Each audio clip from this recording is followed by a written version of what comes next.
Wadhi pau tuke nyakwar juange tuke magadhula League maduong' pacho ka KPL Bidco FC noloyo club mar Ulinzi Stars gonde 3-0 e tugono mano bagi alap makasarani Annex.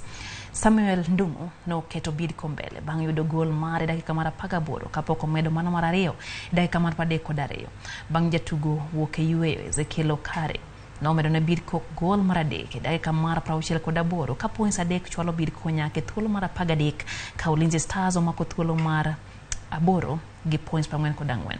Tuk machielo nyakwar juang mano bagi alap makasarani club mar KCB no wuok amodhi nono gi nono gi club mar Sofapaka.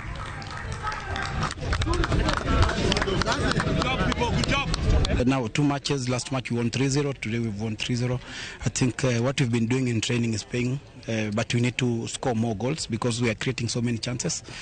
But we'll keep working on it until we reach a point where we can score without struggling.